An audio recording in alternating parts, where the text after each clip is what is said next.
Hi, everyone. Welcome to my live chat. I'm so excited today because I'm talking about a really important topic that I get asked about all the time, and that is eating a plant-based diet during pregnancy.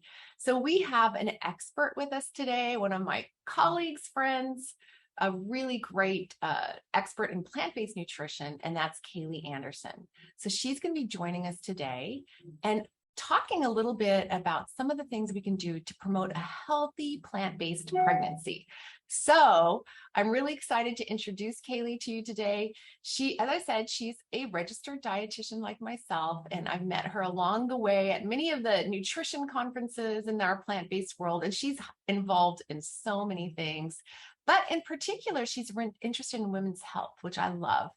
And she has founded a website called Plant-Based Mavens, and it's a hub for women as well as healthcare professionals who want more evidence-based information on plant-based nutrition for women.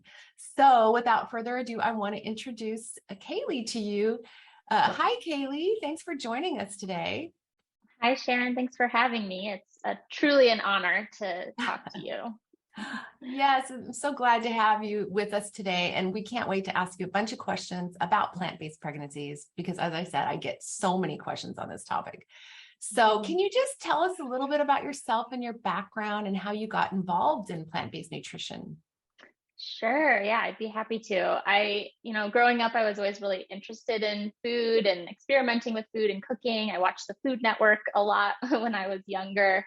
And would buy cookbooks and kind of experiment with things.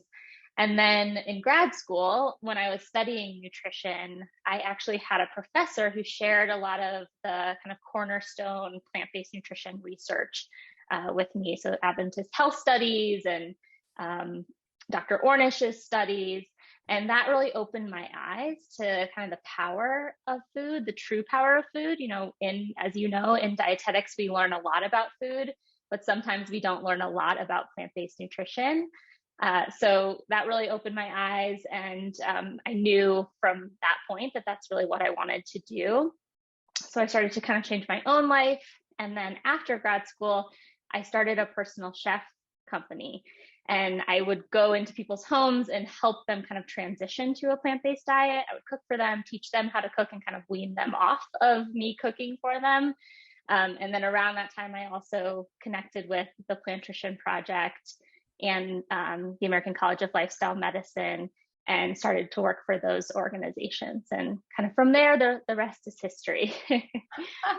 So many things. And I love your connection to cooking and helping people literally figure out what to put on their plate, because I do hear that a lot from people. It's like, what do I actually eat for dinner? What's on my plate? Right. So I love that you really provide that connection. Mm-hmm. So I wanted to ask you a little bit about pregnancy. First of all, just why is nutrition so important to pregnancy? Why does it even matter so much? Sure. Yeah. And I'll also share that I am pregnant right now. So I'm learning all of this firsthand too. You know it from a scientific perspective, but then it's a whole new thing to learn it firsthand. And it's important for a lot of reasons. First of all, a lot of women enter pregnancy with a lot of nutrient deficiencies.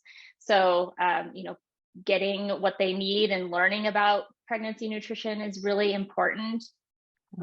Also, what mom eats during pregnancy can actually have the power to shape the health of the next generation. So we know kind of through epigenetic studies that what mom is eating can kind of set the baby up for being predisposed to certain conditions or to be more resilient to certain conditions.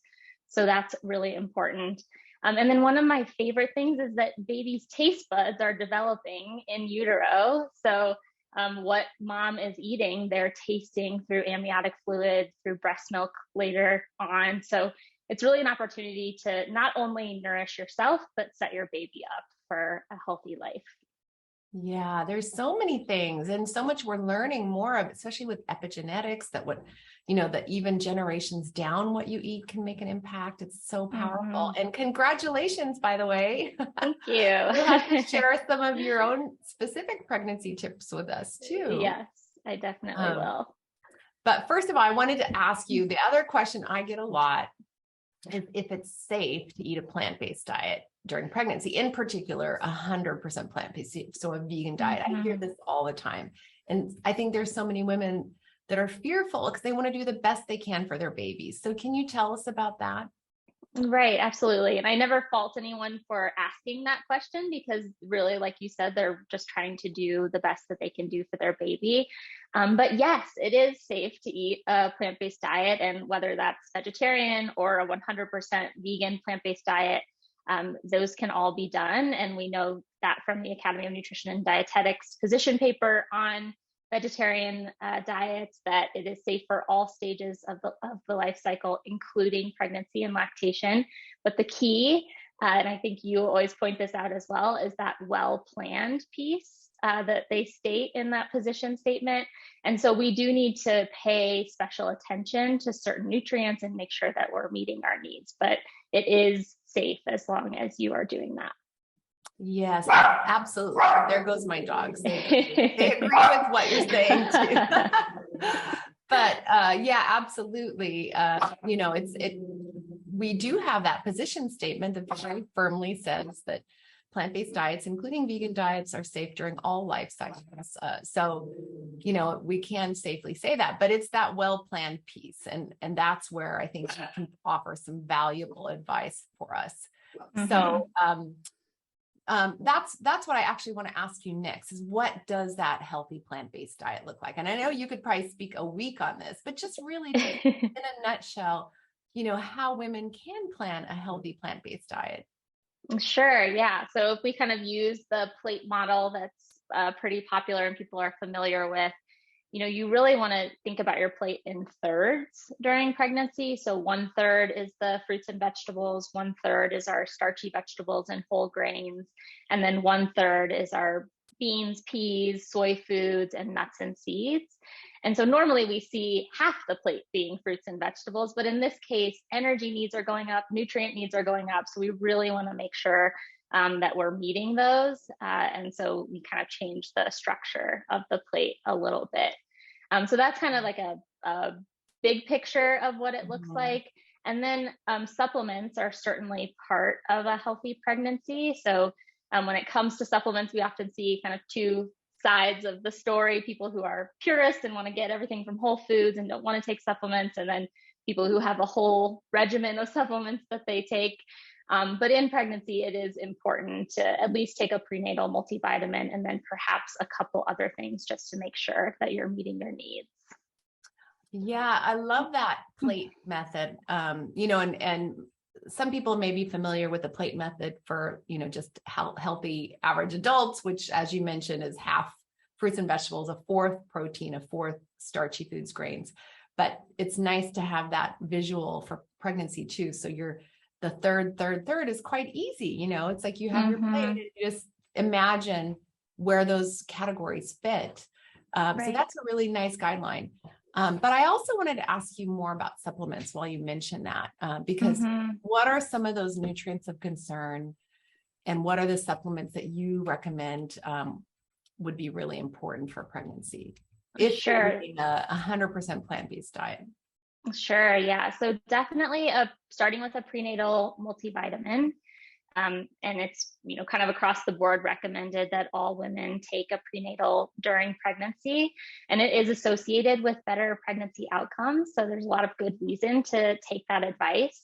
The thing is, as we all know, the supplement aisle can be quite confusing, even to dietitians. It can be kind of confusing to navigate. And so prenatals are no different. So it's really important that you're kind of doing your research and looking, turning over that bottle and looking at the actual amounts of the nutrients that are in there.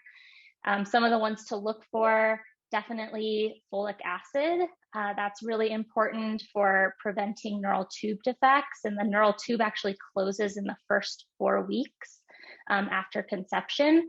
So you really want to have those folate needs topped off early on in pregnancy. So that's an important one to look for.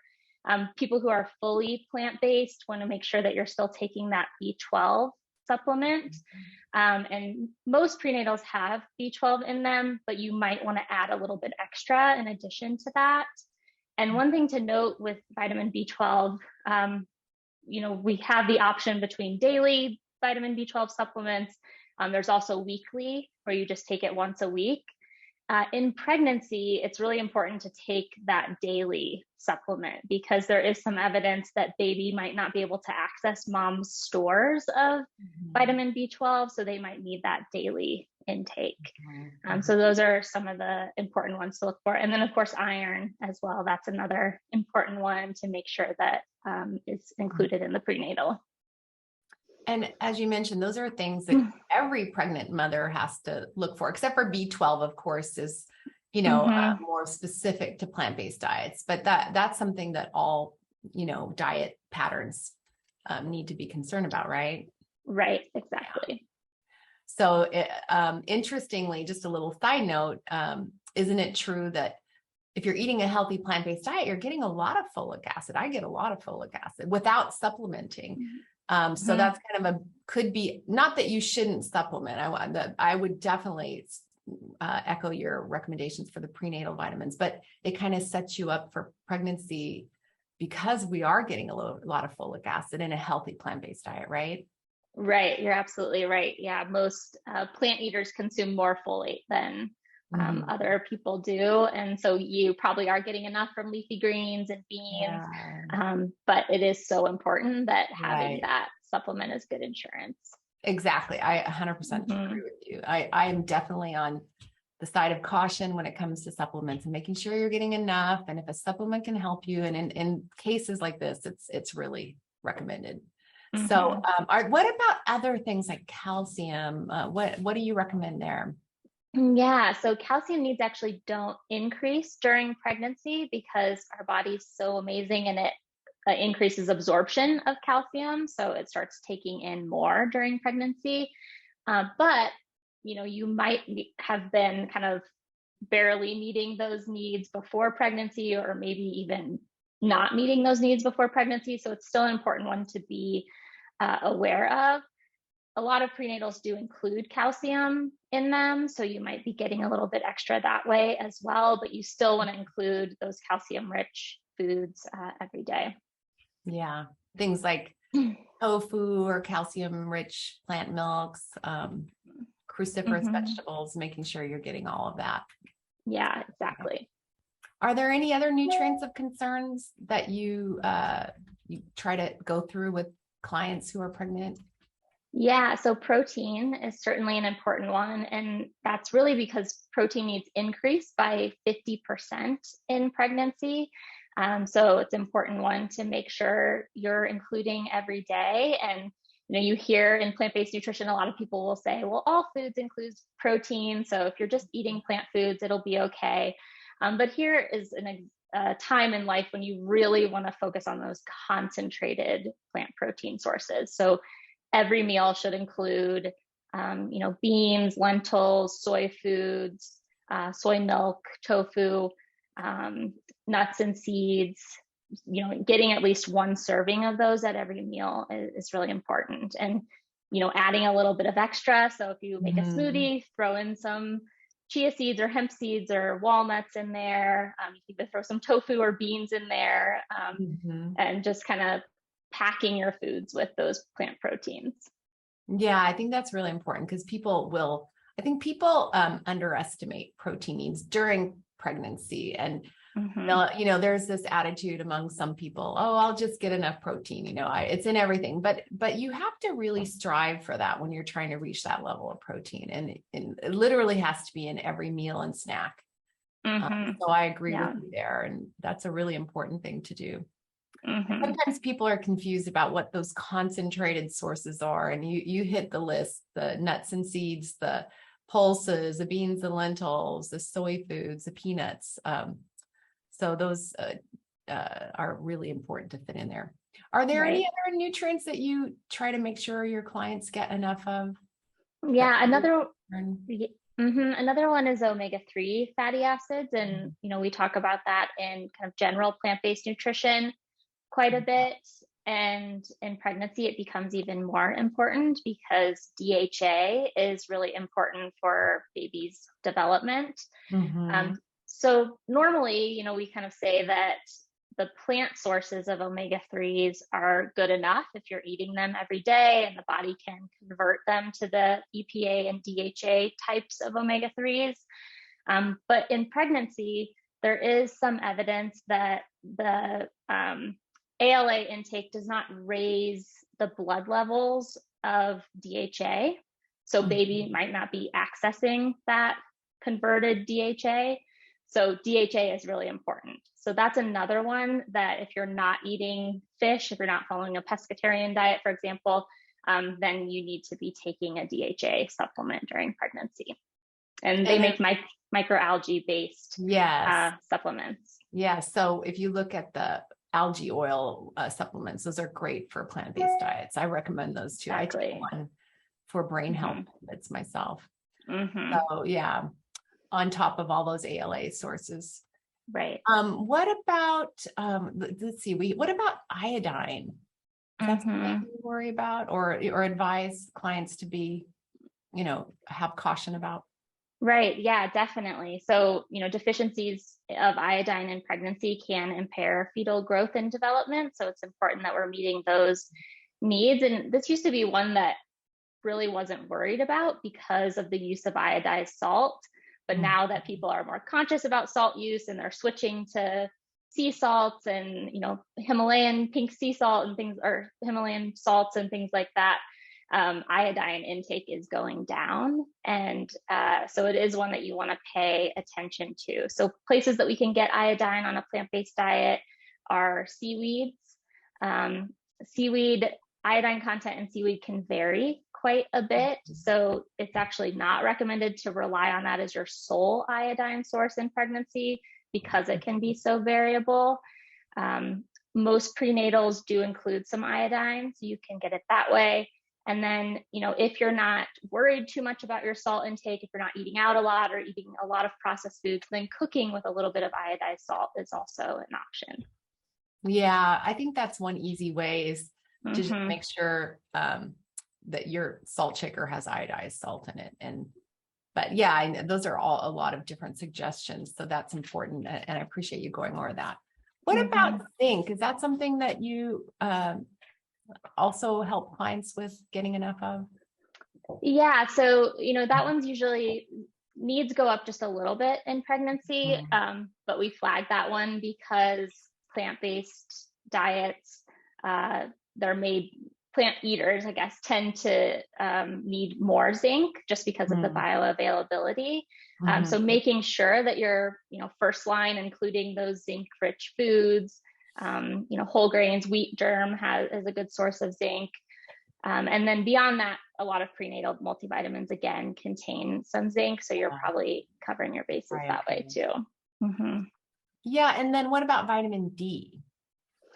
Yeah, vitamin D is kind of like calcium where needs don't increase, but I usually recommend that people get their vitamin D levels checked in pregnancy to see where they're at, or even outside of pregnancy, just to know what their vitamin D levels are, and then supplement according to that. So, of course, getting outside in the sunshine is a great way to get that vitamin D. That's not realistic for everyone. And, depending on where they live and the time of year, they might not be getting enough.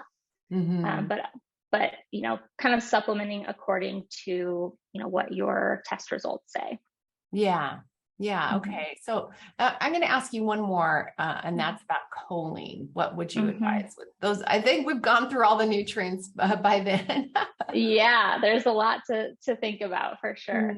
Choline is very hot right now for plant-based diets. So I'd love to hear what you have to say about that. It is. You're right. It's kind of the new kid on the block with plant-based nutrition. And especially in pregnancy, it's really important for brain development. And plant-based diets tend to be fairly low in choline. Yeah. So, you can eat choline-rich foods and make sure that those are included every day. So shiitake mushrooms, red potatoes, soy milk, wheat germ, kidney beans, quinoa, those all have choline in them.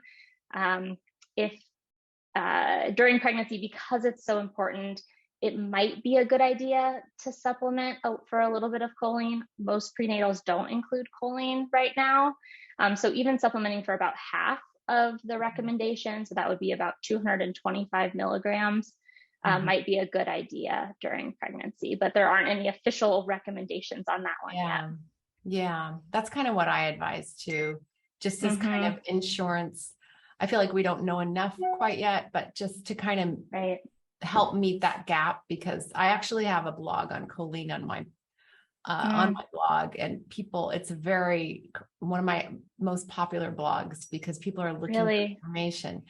Mm-hmm. But which sources of choline, what supplement do you recommend in terms of what type of choline supplement? Not the brand, but I was Mm-hmm. just curious.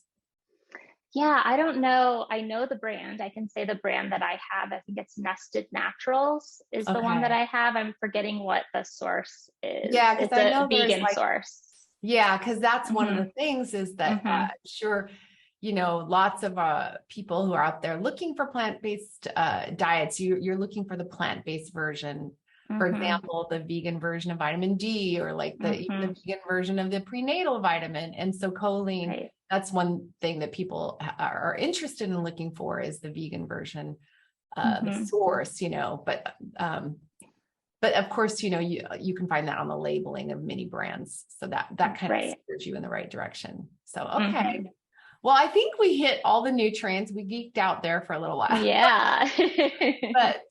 And I don't want to make it sound hard, because these are things that all women are doing when they're pregnant. They should be having a prenatal vitamin. They should be getting enough vitamin D. So that it's not like these are unique issues, but it's just certain Mhm. nutrients you have to pay a little more attention to, as Kayli mentioned, and that prenatal will help with a lot of it. Mhm. So I wanted to shift gears to, like this idea of eating for two, like you have to eat for two when you're pregnant, and what that means for weight gain. And what advice do you have in particular for people who are eating plant-based diets? Yeah, sure. So we, have heard that, eating for two. And I think now a lot of people like to bust that myth and say, it's not actually true. And I also kind of have an issue with that, because I don't want to create fear in women that they're, need to be eating less or need to be really careful about how much they eat, Mhm. because they do have to eat more. And frankly, if you're eating a plant-based diet that's very nutrient dense but has low calorie density, then you might really be at risk for not getting enough in every day. So Yeah. it is, yeah, important to make sure that you're getting enough there. And so the kind of the general guidelines, there is no really additional increase during the first trimester. During the second trimester, it's about 340 calories per day extra. And then in the third trimester, about 452, I think is the official amount per day extra. Yeah. So in a lot of cases, it's like, hunger can be your guide, and then that plate that you recommended. Because I Mm-hmm. agree with you. You don't want to just get so caught up in, in the weight gain, because that's a healthy weight gain. It's part of pregnancy. Right. And I also agree. I'm grateful that you pointed out that, a plant-based diet tends to be lower in energy, lower in calories, and all the fiber, which is good for you during pregnancy, but it's also filling you up, and it can be hard to gain as much weight as you need, for some people. So, Mm-hmm. Yeah, yeah. so true. And that's why it's important to kind of keep that third method of the plate in mind when you're Yes. building your plate, and kind of maybe go heavier on the plant protein sources and the whole grains Yeah. versus lots and lots of vegetables. Vegetables and fruits. Yeah. Yeah. Mm-hmm. Yeah. That's very true. Mm-hmm. So, we talked about weight gain. I wanted to talk about a little bit more about other symptoms that could come up. For example, morning sickness. If you're on a plant-based diet, are there any tips or tricks, especially since you're going through all this, that can help people? Any plant-based foods that can help people with morning sickness? Yeah. So there's so many symptoms and things that come up during pregnancy that, you never even knew were part of pregnancy until you experience them. And I've certainly experienced that. So most women experience morning sickness in the first trimester. Some, have it throughout the entire pregnancy. I was lucky enough to just have it contained to the first trimester, so that was great. But some things that you can try: ginger is great for nausea. So, making some ginger tea, you can just take ginger root and slice off a couple of chunks and boil that in water and make ginger tea. Ginger chews are really good to kind of suck on those during pregnancy. Same with mint. So that is a good flavor for kind of settling nausea. So you can make mint tea, or even breath mints are helpful. And then just kind of in general, taking the pressure off and eating what you can when you can. So I know I ate a lot of toast in my first trimester, and that's okay. That's why we take the prenatal, and hopefully you'll be able to get back on track after the nausea subsides. I know I had morning sickness my first trimester in my pregnancies, and dry crackers were, I actually carried them around with me, because if I got a bout of nausea, just nibbling on a dry cracker would help take it away. So we all find our little hint, things that work for us. Right. Yeah. And even just keeping your blood sugar steady, having something with you, as you mentioned, all the time can be helpful to kind of prevent or get ahead of the nausea. Yeah. So what about foods that people should not eat when they're pregnant? We've been talking about what you should eat, but are there any foods on a plant-based diet, and keeping that in mind, that we should avoid? Yeah. So there are, by being plant-based, you're avoiding already a lot of the things that are typically recommended to avoid, like undercooked animal foods and unpasteurized dairy and that sort of thing. But on a plant-based diet, one thing that I do caution people against is unpasteurized juices, because similarly, it can, harbor bacteria that can be dangerous. So maybe kind of skip the juice shop if that's part of your routine during pregnancy. And then with, herbs and teas and, adaptogens, you can get adaptogen lattes and things at pretty much any coffee shop nowadays. Being careful with those as well, and educating yourself on which ones are safe and which ones may not be safe during pregnancy. Because a lot of herbs can be really helpful in pregnancy, but a lot of them can also be, pretty dangerous during pregnancy. Right. I think that's a very good point. A lot of herbs have not been validated for use during pregnancy. So, and I think people just assume they're all natural, and that you have to really look at all the things you're doing. Even we should be looking at this when we're not pregnant, because some of them have been linked with liver toxicity. So we have to be careful, vigilant, do your homework. Right. So true. What about caffeine and alcohol? Yeah. So alcohol, I would recommend avoiding alcohol. I know there is a little bit of controversy that, a little bit of wine's okay and that sort of thing. But we haven't really shown that that's okay. So I would say avoid that completely during pregnancy. And then caffeine is a bit more up in the air. So the American College of Obstetricians and Gynecologists recommends keeping your intake below 200 milligrams per day, which is about 2 6-ounce cups of coffee per day. So I usually recommend maybe 1 cup of coffee a day, and or none. And also, speaking of coffee shops, you're going to get way more caffeine in a Starbucks coffee than you would in something that you brewed at home. Brewed, when I was pregnant, I couldn't tolerate the taste of coffee. It's like my body told me, and I love coffee. But it made me so sick. So my body was telling me not to have coffee. Yes, I was the same way, especially in my first trimester. My husband couldn't even make it in the house because of the smell. It's like, you have to do cold brew.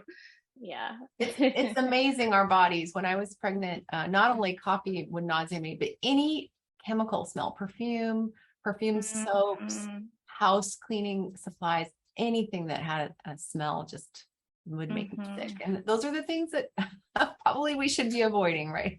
Right, exactly. So your body's telling you something. Yeah. So I wanted to just ask you, this has been so amazing. You really hit the bases here. And, please let us know about your website. We'll include it in the blog too, that goes along with this post, but tell us the name of your website and how how people can reach you on social media and your website, as well as like your favorite resources. Yeah. So my website is Plant-Based Mavens. So it's plantbasedmavens.com. And there's lots of plant-based women's health information there, including fertility, pregnancy information. And I can share with you, I have a checklist for plant-based prenatals and what to look for. So if you got lost in all of that nutrient talk, then we can kind of sum it up, and I'll share that with you, Sharon, so you can share it with your listeners and readers. And then as far as other resources go, I mean, there's so many great resources nowadays for pregnancy. So even like the Headspace app has a meditation app, has a pregnancy course, a meditation course on it. So that's a really great practice to bring in during that time.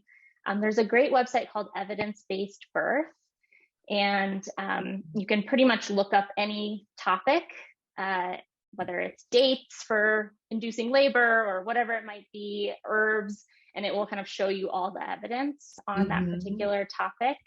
So I found that to be a really reliable reference as well.